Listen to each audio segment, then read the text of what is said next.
안녕하세요. 난나랭킹입니다. 이번 영상은 전 세계적으로 극히 드문 희귀 질환에 대한 이야기입니다. 이 영상은 단순한 호기심을 자극하기 위해 만들어진 게 아니라 얼마 전 생식기 지속 흥분 장애에 관한 기사를 보고 제 나름 적잖은 충격을 받고 영상을 만들게 되었습니다. 몇 년 전 방송인 션 씨가 루게릭 환자를 위한 아이스버킷 챌린지 하는 걸 보고 저도 루게릭 병에 대해 처음 알게 되었는데요. 저는 그분처럼 영향력은 없지만 이런 희귀 질환에 대해 조금이나마 알리고자 합니다. 희귀 질환에 대한 극히 일부일 테지만 우리 각자가 얼마나 많은 것들에 감사하며 살아야 하는지도 생각해 볼 수 있는 시간이 되기를 바랍니다. 현재까지 밝혀진 희귀 질환은 전 세계 7천여 가지, 환자 수는 3억 명에 달하고 이 숫자는 세계에서 세 번째로 큰 국가의 인구에 해당합니다. 우리나라에도 1,000가지가 넘는 희귀 질환이 등록되어 있습니다. 검색해서 자료가 있는 범위 내에서 만들었습니다. 1위 프로게리아. 조루증으로 불리는 이 프로게리아는 네덜란드 한 연구에 따르면 2천만 명의 출생아 중 1명의 발생률로 나타납니다. 프로게리아 연구재단에 따르면 2020년 9월 현재 전 세계적으로 53개국에서 179건의 알려진 사례가 있으며 그중 18건이 미국에서 확인되었다고 합니다. 이 질환은 어린 나이에 급속히 노화가 진행되는 희귀 유전 질환으로 새로운 유전자 돌연변이로 인해 발생하는 경우가 가장 많으며 이는 무작위로 발생한다는 것을 의미합니다. 주요 증상으로는 제한된 성장, 전신 탈모증, 독특한 외모, 징후와 증상은 나이가 들면서 더 두드러지는 경향이 있습니다. 주름진 피부, 신부전, 시력 상실, 죽상 경화증 및 기타 심혈관 문제를 일으킵니다. 몸통과 신체 사지의 피부가 단단해지고 조여지는 경화증이 만연합니다. 환자들은 빠른 노화로 인해 신체적 발달이 억제되고 알려진 치료법이 없기 때문에 2003년 기준으로 조루증을 앓는 사람들의 평균 수명은 13년입니다. 프로게리아 자체에 대해 성공적인 치료법은 없을 수 있지만 관절염, 호흡기 및 심혈관 문제와 같이 프로게리아가 유발하는 문제에 대한 치료법은 있습니다. 샘슨 고든 번스. 그는 신체가 급속도로 노화되는 극히 희귀하고 치명적인 질병인 조루증을 앓는 미국의 운동가였습니다. 그는 프로게리아를 앓고 있는 가장 유명한 인물 중 한 명으로 테드엑스 강연을 통해 많은 사람들에게 이 병에 대해 알렸으며 다큐멘터리의 주인공으로 전 세계적으로 큰 영향을 미쳤습니다. 그는 17세에 사망했습니다. 가장 아름다운 나이라고 말하는 20대 청춘을 그는 만나지 못했습니다.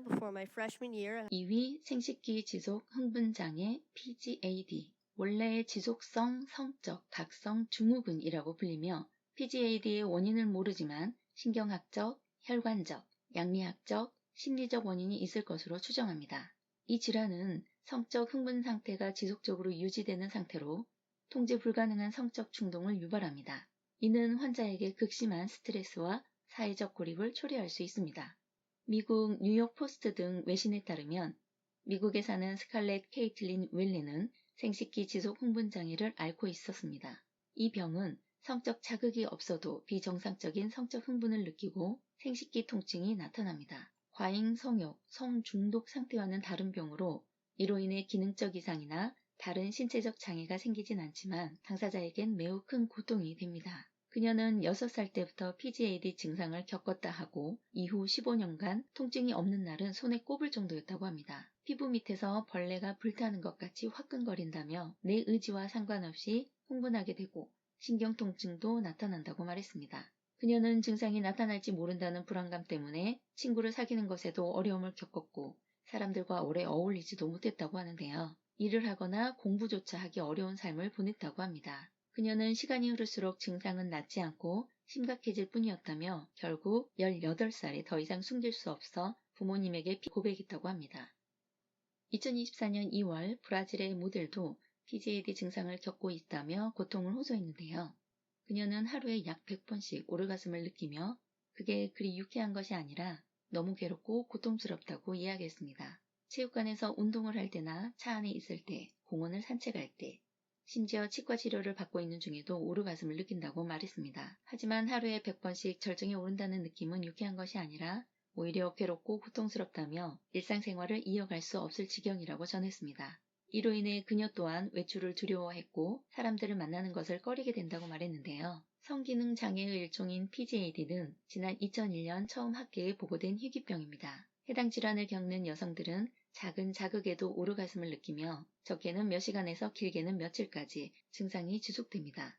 원인으로는 골반 혈관 기형, 신경 이상, 약제의 부작용, 성호르몬의 변화, 기타 신체 및 정신적 요소가 거론되고 있지만 정확하게 밝혀진 바는 없습니다. 증상은 성별에 따라 다르게 나타나고 여성은 원치 않는 오르가즘을 반복적으로 경험합니다. 남성은 성적으로 흥분하지 않았음에도 몇 시간씩 발기가 가라앉지 않고 통증이 동반됩니다. 이 상태는 영구 발기부전으로 이어질 수 있어 응급질환으로 분류된다고 합니다. 신체적인 문제뿐만 아니라 정신적인 고통도 뒤따르는 PGAD 환자는 실제로 공황 상태를 흔하게 경험하고 약 54%는 생각한다는 연구 결과도 있습니다. 3위 프로테우스 증후군. 프로테우스 증후군은 신체의 특정 부위, 피부, 뼈, 근육, 지방조직, 혈관 및 림프관이 과도하게 자라는 것을 특징으로 하는 매우 드문 유전적 질환입니다. 이 질환은 뼈, 조직, 장기 및 피부에 영향을 미칠 수 있으며 신체의 일부가 비대칭적으로 자라게 합니다. AKT1 유전자의 돌연변이는 프로테우스 증후군을 유발합니다. AKT1은 AKT1 유전자로 알려져 있으며 인간 세포에서 중요한 역할을 하는 단백질인 AKT1을 코딩하는 유전자입니다. 이 단백질은 세포 성장, 생존, 대사, 이동성, 그리고 세포 분화와 같은 다양한 세포 과정에서 중요한 신호 전달 역할을 합니다.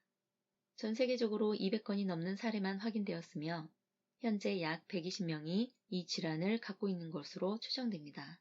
이 증후군은 모양을 바꿀 수 있는 그리스 신화에 나오는 바다의 신 프로테우스의 이름을 따서 명명되었습니다. 프로테우스 증후군을 갖고 있는 이 사람들의 기대 수명은 9개월에서 29년 사이이고 기대 수명은 얼마나 과도하게 성장했는지 신체의 어떤 부분이 영향을 받았는지에 따라 영향을 받습니다. 현재 프로테우스 증후군을 치료할 수 있는 방법은 없습니다. 4위 스톤맨 증후군. 의학계에서 알려진 가장 희귀하고 장애를 일으키는 유전적 질환 중 하나인 FOP는 매우 희귀한 질환으로 몸의 근육과 조직이 점차적으로 뼈로 변하는 병입니다. 원래 뼈가 있어야 할 곳이 아닌 근육, 힘줄, 인대 같은 곳에 뼈가 생기면서 몸이 점점 더 움직이기 어려워집니다. 이 과정은 마치 몸속에 새로운 두 번째 뼈대가 생기는 것과 같습니다. 처음에는 그냥 근육이나 힘줄처럼 보이지만 시간이 지나면서 이 부분들이 단단한 뼈로 변하게 됩니다. 그래서 관절 주변에 추가적인 뼈가 자라나면서 팔, 다리, 목 등의 움직임이 제한되고 결국 몸이 뼈로 뒤덮인 것처럼 굳어버리는 상태가 됩니다. 이 병은 태어날 때부터 시작되며 평생 동안 천천히 진행됩니다. 대부분의 FOP 환자는 30대가 되면 침상에 누워 지내고 보통 40세가 되기 전에 사망합니다. 전 세계적으로 약 200만 명 중 1명에게 발생하는 것으로 추정되고 현재 이 FOP에 대한 치료법은 없습니다. 급성 악화 초기에 고용량 코르티코스테로이드를 투여하면 증상 중 일부를 완화할 수는 있으나 현재 FOP에 대한 치료법은 없습니다.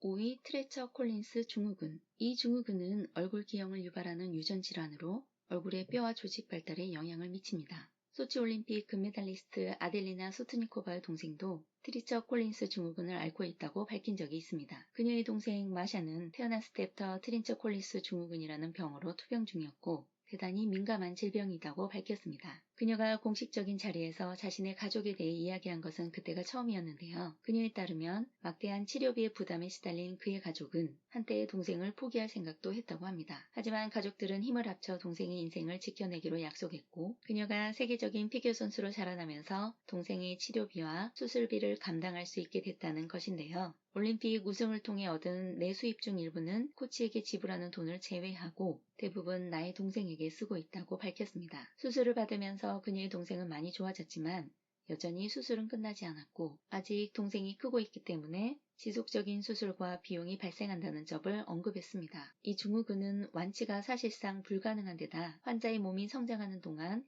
지속적인 성형수술을 필요로 한다고 합니다. 6위 엘러스 델로스 증후군. 이 증후군은 콜라겐 유전자의 이상으로 인해 쉽게 멍들고 관절이 과하게 꺾이고 피부의 탄력이 없어지고 조직이 약해지는 공통성이 있는 다양한 질환을 지칭합니다. 콜라겐은 단단한 섬유성 단백질로 신체의 세포와 조직을 서로 붙잡아주며 이를 강하고 유연하게 합니다. 이 증후군의 1차적인 증상은 콜라겐의 결함으로 인해 비정상적으로 부드럽고 느슨한 관절이 나타나는 것인데요. 이 때문에 관절이 쉽게 탈골된다고 합니다. 또한 피부가 느슨하고 얇고 늘어지는데 이마, 정강이 등의 피부는 종이처럼 약하고 굉장히 작은 외상에도 상처를 입는다고 합니다.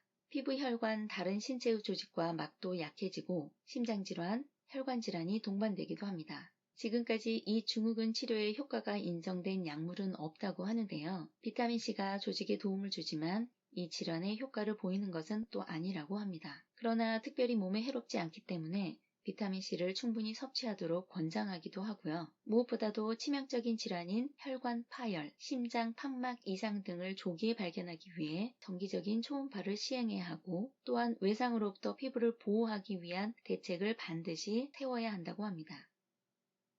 7위 블루 푸케이트. 켄터키의 블루 피플로 흔히 알려진 푸케이트 가문은 19세기부터 켄터키 언덕에 살았던 조상 가문으로 혈액 질환인 매트 헤모글로빈혈증을 유발하는 유전적 특성을 가지고 있어 피부가 파랗게 보이는 것으로 알려져 있습니다. 1820년경 켄터키주 해저드 근처에 결혼하여 정착한 마틴 푸케이트와 엘리자베스 스미스는 둘 다 열성 매트 헤모글로빈혈증 유전자를 보유하고 있었습니다. 그 결과 그들의 9자녀 중 4명이 푸른 피부를 보였고 교통인프라가 부족하고 제한된 지역에 살다 보니까 그 안에서 지속적인 삶으로 인해 푸케이트의 많은 후손들이 이 유전자를 가지고 태어났다고 합니다. 이 장애는 혈액 내 매트 헤모글로빈의 양이 20%를 넘으면 심장 이상과 발작을 일으킬 수 있지만 10에서 20% 사이 수치에서는 다른 증상 없이 푸른 피부를 가질 수 있다고 합니다. 다행히 대부분의 푸케이츠 가족은 오래 건강하게 살았다고 하는데요. 푸른 푸케이츠 가족 중 가장 푸른 루나 스테이시는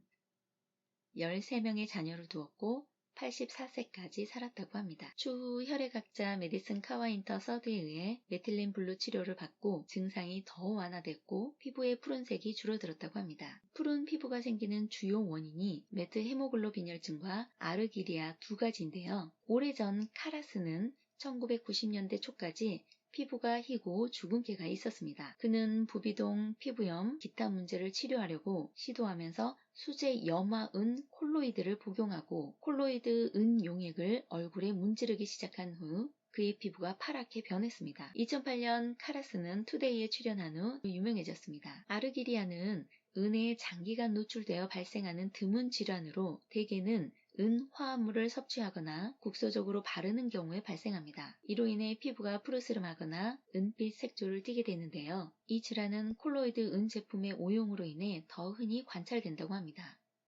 지금까지 희귀 질환에 대해서 알아보았습니다. 아픈 게 당신 탓은 아닙니다. 누구보다도 강인하게 하루하루를 살아가고 있다는 것을 알고 있고요. 이 영상을 시청하시는 당신 중에도 신체적, 정신적 고통을 겪고 계신 분들이 계시다면 온 우주의 힘이 여러분에게 닿아 그 고통이 조금이라도 덜어지기를 진심으로 바랍니다. 희귀질환은 아니지만 저 역시 암으로 가족을 잃은 한 사람으로서 환자를 돌보는 가족분들에게도 이 말씀을 꼭 전해드리고 싶습니다. 당신의 헌신과 사랑이 그 무엇과도 바꿀 수 없는 너무나 소중한 힘이 되고요. 그런데 한편으로 잠재적으로 큰 부담을 짊어지고 있는 분들이시기 때문에 반드시 자신을 돌보는 것도 잊지 않으셨으면 좋겠습니다. 환자를 돌보다가 내가 또 환자가 될 수도 있거든요. 당신의 건강과 행복도 중요하다는 것을 잊지 말아주셨으면 좋겠습니다. 이번 영상은 여기까지입니다. 저는 다른 영상으로 찾아뵙겠습니다. 감사합니다.